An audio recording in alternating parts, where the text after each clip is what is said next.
Hey, Sean Bajani here along with Kyle Kennedy. We're wrapping things up after the Rockets beat the Hornets 86-66, the final regular season home game here at Toyota Center.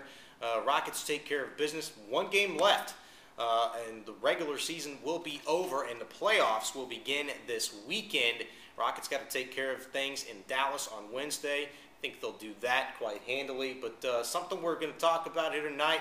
Want to get your thoughts on it. There's a poll on the website for you to check out on sportsradio610.com. That's where you're at if you're watching us. A poll question is going to ask you what you think the best, the biggest, the most important game was this season at Toyota Center for the Rockets, where they've won 33 games this year, Kyle.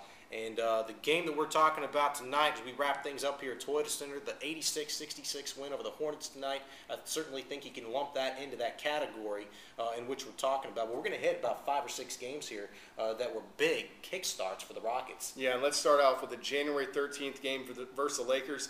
Von Wafer with 23 points filling in for Tracy McGrady. Rockets still lost this game 105-100, but a real coming out party for Super Von Wafer.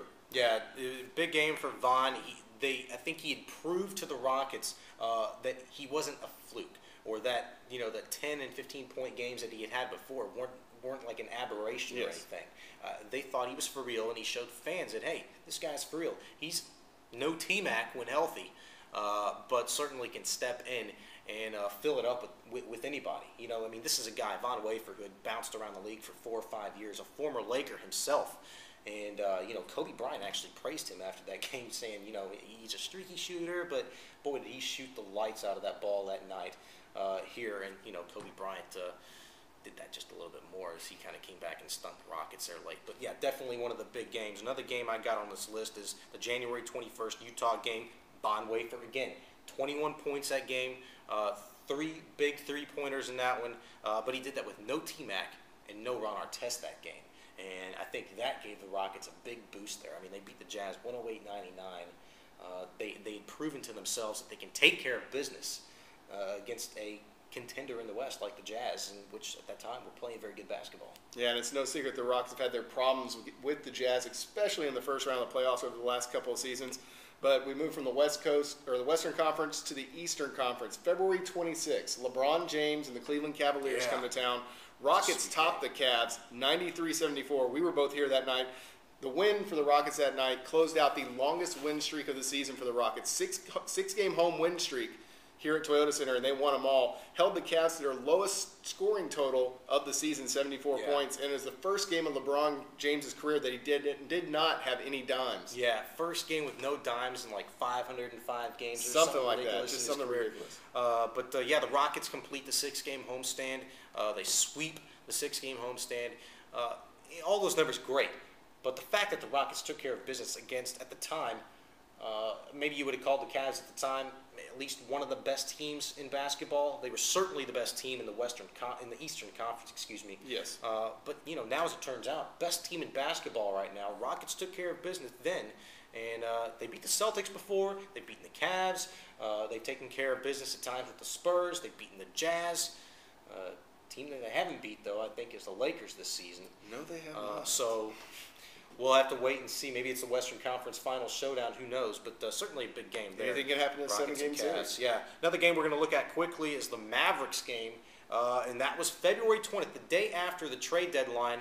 Rockets sent Rafer Alston to Orlando in exchange for Kyle Lowry and Brian Cook, and the 3-way deal with the Memphis Grizzlies also being a part of that. But the Rockets get Kyle Lowry and inserted Aaron Brooks into the starting lineup for the first time in his career as a real starter. He was the man that night, and tell you what, no bigger. In his first game, he started 21 points, I believe it was. It was just a phenomenal game.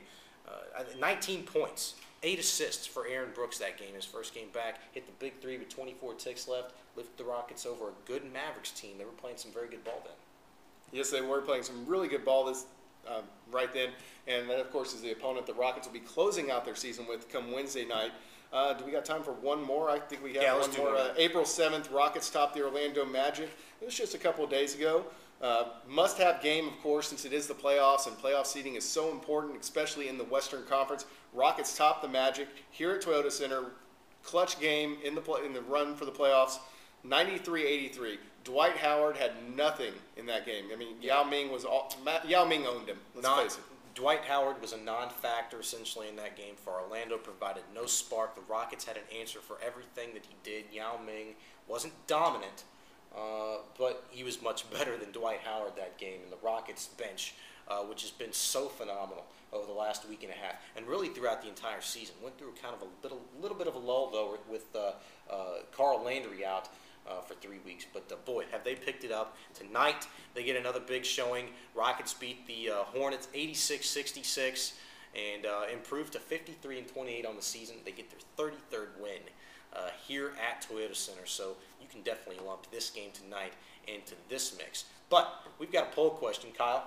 We do have a poll question. We want to know what you think out of the, I think it might be the five games we just mentioned. We want to know what your opinion is. Which is the most memorable game of the regular season here at Toyota Center? Just vote on the poll question. If you disagree with us, find a way to email us. Go ahead, disagree. Yeah, disagree. We dare you. We dare you. But hey, check out the poll question for sure. SportsRadio610.com. Watch the vid. Answer the poll. Talk to you later on in the playoffs.